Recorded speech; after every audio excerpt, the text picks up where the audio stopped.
musidɓe tedduɓe heeɗiɓe randaɓe gurdam yeɓiyankoɓe titore tv ɗaccuɓe titore tv hakkille en garti e kabaruuji men hannde toon to Congo Pointe Noire ina wayno 14 sagata ene jagga toon ene waɗa e nder dumbirdu e nder oɗo saaha fodde balɗe 12 ha yaada e nangue e ɓena toon tawa hay batte ala ko ɓe mbaɗi saabu ɗum ɓe mbi ko sanga juulal salatu noɓe juula e salatu ko nden woni dey ne ɓen ɓe gandanɗa hoorema woni rewintoɓe ko fewti séjour ngari tawiɓe ɗon ɗo ɓe juulata ɗo ɗiɗo jalti ɓe paye mumen ɗiɗo ɓe dogi naati e nder juma he nden nde woni ne wonnoɓe e nder juma ɓe ɓabbiti paye mabɓe kamɓe ne ɓe dogi hen goto heɓani nadde e nder oto he ɓe mbadde e mum ɗon ɗo ɓe mbadde e mum ɗo kamɓe foof ɓe carodiri noɓe carodiri nde ɓe jeehi ɓe gaddoye renfort kamɓe namdotonoɓe séjour e nder oɗo renfort noon kala moɓe kawri ɓe namdi holko gonɗa so tawi tan wona e nder leydi he jeeɗa ko mbawɗa wonde foof ɓe jaggete te so ɓe jaggima ɓe namdotma ko e nder dumbirdu ɗum noon ɓe jaggi hen malinaɓe ɓe jaggi hen burkina naɓe ɓe jaggi hen sénégal naɓe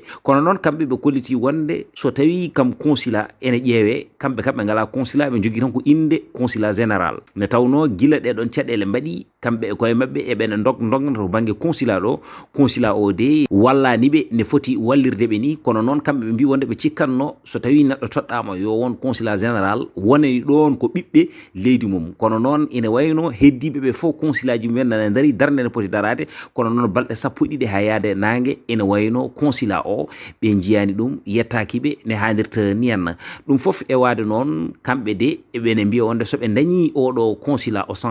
changete ne tawno foddeji ɗi o foti wadde ɗi o waɗani ɗum ha timmi ɗum waɗi noon o waɗani assumé responsabilité makko poste mo woni o méritani ɗum ne tawno o wonani toon ko leydi sénégal wadde noon haade o wonani toon ko leydi sénégal ɓiɓɓe leydi sénégal wonɓe toon ɓe omo foti daranade ɗumen sanga no foti daranade ɗumen so tawi goni e caɗele o ƴeewa dogde e ɗeɗon caɗele ne hannirta ni henna kono noon jaggede taw waɗani hay batte aɗa ɗacci golle ma aɗa ɗacci fofof fodde balɗe 14 ha yaade e nangue hayɗo kaleten ɗo ɓe cuwata yaltude ene hannirta ni henna ɗum ko hunde nde gandanɗa hoorema ko hunde musde nde feewi ɓe mbi noon kamɓe ɓe guuri toon caɗele kewɗe kono noon consulat o kañum toppitaki ɗum les bienfaiteurs ko fedde wonde caggal Cheikh Tall mo ceerno Bassirou Mountaga ha Cheikh Oumar Al Foutiyou ɗum noon fedde nde ardi ɗum ko Souleymane Barka Ba ina wayne de ko ɓooyani ko timmani taw lewru ko nden woni ne fedde nde darna caggal ne fedde nde darna nde wonko ɓe kaali hen kono koɓe kaali hen ko ina wayno ko ngal ɗon jaɓɓal ɓe gona e dow majjum kamɓe noon ɓe mbi wonde ko caggal haala woto haala golle yo golle gollo haala ɗum waɗi noon ngam golle gollade haala ko ɗum waɗi ɓe kamɓe de e nder oɗo saaha ine wayno ɓe jalti jaltugol mabɓe garwanigol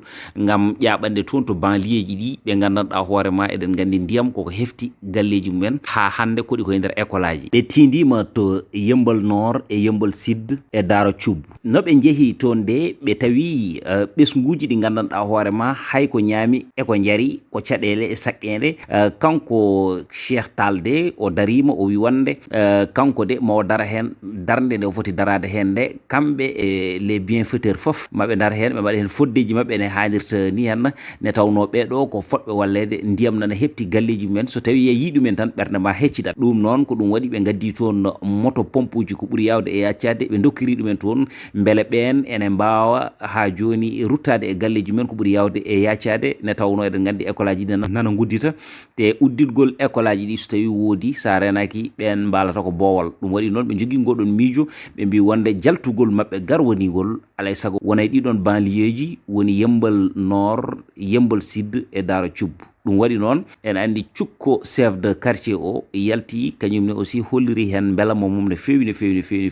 wi wonde ene sohli pelle baɗe hono ni hen yaltinoɓe ɗumen e caɗele ɗe goni ɗe ne tawno hande kamɓe foof ɓe mbalata ko jamma cofele kalumbam ɗo banggue recensement woni bindetogol ngol gandanɗa hoorema gongol e defede e nder oɗo saaha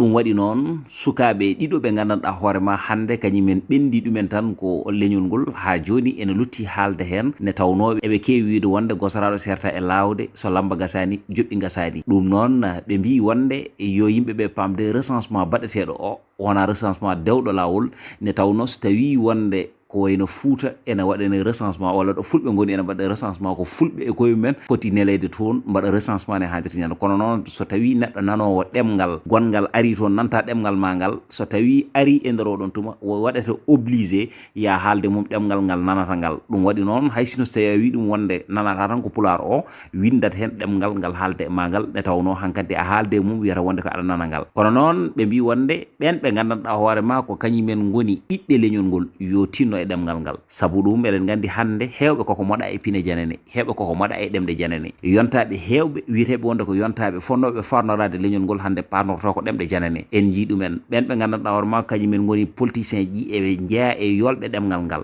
ɓe duttiɓe mbi kadi wonde sernaɓe ɓe yo tinno e ɗemgal ngal ne tawno hande e nder oɗo saaha ene wayno ñebbe ɗe koko puɗɗi firde ne tawno programme uji mumen kewɗi so tawi mbaɗi haalata koye ɗemgal hoddiɓe men ngal ɗum noon eɗen gandi ɗum te en jii ɗum ɗon eɗen gandi sembinta ɗemgal nawrata ko ɗemgal caggal ɗum noon sikki ala jannguɓe ɓe kadi yoɓe paam wonde ɓe janngiri ɗe roƴƴe ɗemɗe ko haɓe mbawa yoltude hen hujjaji mabɓe kono ɓe janngirani ɗemɗe ɗe ɗon ha gosso ɗemɗe mabɓe niniji ɗe ala ɗemgal niniwal ala ko wawi wossade ɗum sa wossimo ɗemgal ma niniwal tan andu wonde ko ndimago ma gossiɗa ko hunde mettude musde kewi toon to Linguére cukalel tokosel jarowel e duuɓi tati biyeteguel Adama Gueye koye oto bam makko o yani o maayi oto o ko Mitsubishi L200 matricule DL 9959D ɗum noon ko ñande talata nde hunde nde kewi nden noon dadiɓe ɓe ƴetti goski cukalel ngel nawi ɗum to centre de santé mo Dara chauffeur o noon ene wayno lawol fawe mum jungo ɓe jaggirimo noon ko homicide volontaire Cheikh Bara Dolly ina wayno arti e assemblée nationale o wi wonde yo yimɓe ɓe ƴeew ɓe yimɓe toɗɗoto ngam yo jooɗon ɗumen toon to assemblée nationale nde tawno assemblée nationale so tawi yimɓe ne toɗɗo yo yimɓe jooɗon ɗumen toon foti toɗɗede toon ko yimɓe ɓe gandanɗa hoorema ko yimɓe ɓe tagui ɗumen ummade o wi saabu assemblée nationale wona arène nationale wona marché wona kadi ha joni e podium mo gandanɗa hoorema goto foof arat ene hollira hoore mum ɗum waɗi noon so tawi neɗɗo toɗɗama ari toon yo wat toon ko toɗɗira ko timma ko toɗɗira ko saabu yimɓe ɓe toɗɗirima ngam yidde ya wonanɓe toon ko eɓe jogui yakare wonde ma humnanɓe hajuji mabɓe ɗi walla pandale mabɓe ɗe Pape Ngagne Diagne ina wayno ko journaliste TFM o waɗino invité noon on mo gandanɗa hoorema kañoni Barthélémy Dias toon to plateau makko France Facci mo TFM kanko Barthélémy Dias hakkude makko e Pape Ngagne wuli jaw ne tawno kanko Barthélémy Dias o wi wonde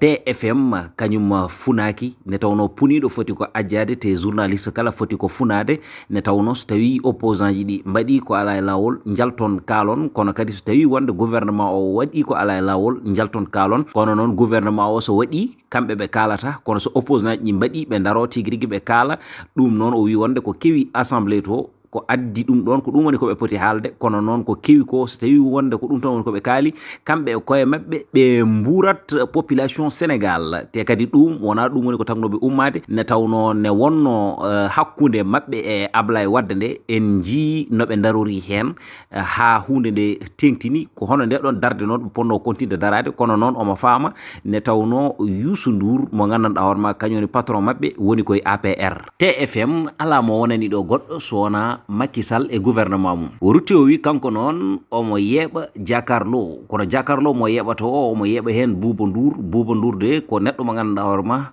ko neɗɗo mo gandanɗa hoorema so tawi wonde foti wadde attaqué gouvernement o waɗa ɗum attaqué so tawi kadi foti wadde ko attaqué opposant ji mbaɗa ɗum attaqué o wi noon kanko ko ɗum ko andi kono noon ina wayno journaliste ji TFM e nder oɗo saaha wona leydi ndi ɓendi ɗumen tigui ko gouvernement o kanko Barthélémy Dias o namdama faux député garnoɗo toon to assemblée o wi noon kanko noon o anda oɗon faux député mo gandanɗa hoorema arino toon o yi ɓe galda relation te o meeɗani andude ɗum kono noon ɗum jaaki Pape Ngagne Diagne o wi wonde photoje ɗe gandanɗa hoorema e sanga élection ngaji baɗanoɗe affiche aji e beddaji ɗi ina wayno oɗon faux député ko hen o jeeyno omo yiye e nder ɗoɗon photoje ɗum noon wadde oɗon faux député ko faux député yeewi askan wi suka debbo goto mannequin kañum de holliri yidde mum e Ousmane Sonko o wi noon Ousmane Sonko omo nobi ɗum ha o ronki wawde moftude ɗum ko ɗum waɗi noon o huccidire journaliste goto mo Sénégal ko toon de woni ɗo oɗon mannequin haali ɗum o wi wonde o ƴewani ministre o ƴewani député kanko ko Ousmane Sonko tiiɗimo o rutti o wi wonde veste e nder oɗo saaha ene waɗi yimɓe tan fotɓe ɓornade ɗum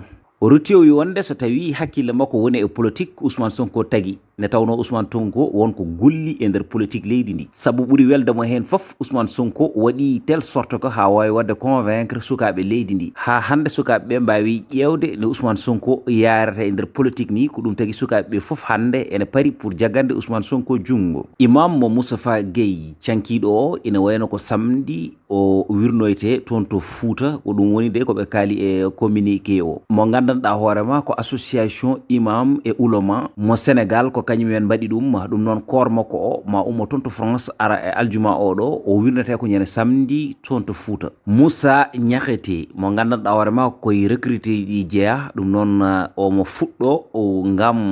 zuude équipe nationale mo Sénégal kanko noon Moussa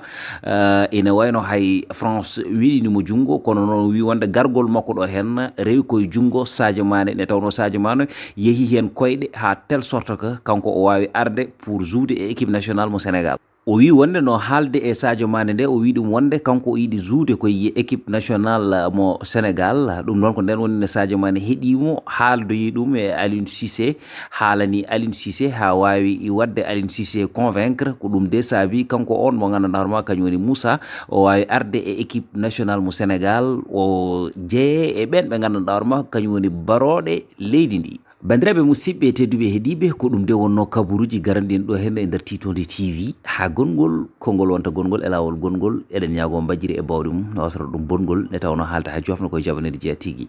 e mon jiɗɗo wadde abonné anda ne waɗirte abonné yo yeeb vidéo karallo men biyeteɗo Amadou Wan mo gandanɗa hoorema machallah mbaɗo golle juɓɓuɗe jumtuɗe payodinde o waɗi vidéo mo gandanɗa hoorema mo rendo fulɓe ngo wawata timtorade beele ene mbawa andude holne mbaɗirta abonné tawa noon koye dow succès ene mbaɗirta partagé ene ɗaccirta commentaire uji ma hay hunde hen ala ko hedde vidéo ji ɗi ɗum noon vidéo nan ɗon jeeɓe mbaɗon abonné e nder chaîne uji men he ne tawno doole lingo ko ndiyam kono doole fulɓe ko pulagu tigui. Abonné e TikTok en fof donc hande bedo holluma hollo mbatta faire ha mbawade abonné partager like fof donc so tawi déjà ko adi fof pour YouTube o malla TikTok sa yiɗi wadde abonné malla sa yiɗi wadde abonné il faut jogoɗa compte ha para donc il faut gondira compte YouTube malla compte TikTok donc so tawi on ngala compte uji oɗo jiɗi dañi compte uji oɗo mbawi haalandemi ɗum so mari inchallah waɗa mo hen vidéo ji donc so tawi ko YouTube aɗa yeɓanno comme no vidéo ni jiɗɗa wadde abonné vidéo e holno mbatta ndar ɗo sa daari ɗo en watta winda s'abonné e lesɗo watta winda s'abonné bindol boɗɗol comme no gollo bindol gol sa daari winda hen ko s'abonné donc koye ngol ɗon bindol ñoƴƴata sa ñoƴƴi e magol o waɗi abonné donc sa waɗi hen ha paari ma yi ga cloche arɗo ma yi oɗo banggue ñaawo ni cloche yaltuɗo donc cloche jaltuɗo o oɗo wallatma par exemple so tawi a yiiɗi hebde kala vidéo mo waɗi en ligne mo waɗi publié keɓa on vidéo keɓa message wonde o waɗi publié mala so tawi ko yogue vidéo mo jiɗɗa hebde mala so tawi hay vidéo mo goto a yiiɗa hebde so waɗi publié donc holno mbatta a ñoƴƴat e cloche he sa ñoƴƴi hen o addama bindite bindol gardingol ngol sa ñoƴƴi ngol kala vidéo mo nanni a heɓat ɗum goɗɗo ko personnalisé firti ko an ƴewta yogue vidéo mo jiɗɗa hebde ɗe guel goɗɗo gonɗo lesso ko okkin woni hay vidéo mo goto a yiɗa hebde so waɗi publié donc so tawi jiɗɗa hebde kala vidéo mo holno mbatta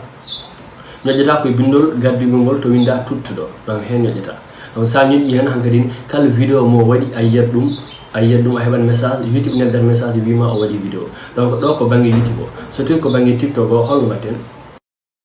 so tawi ko banggue TikTok o par exemple sa yiɗi wadde abonné holno mbatta ɗo sa daari ɗo sa daari e profil windaɗo abonné ñoƴƴuɗon to windaɗo abonné koko wojji ñoƴƴa sa ñoƴƴi ñoƴƴa e cloche oɗo mbo kollumonmi sa ñoƴƴi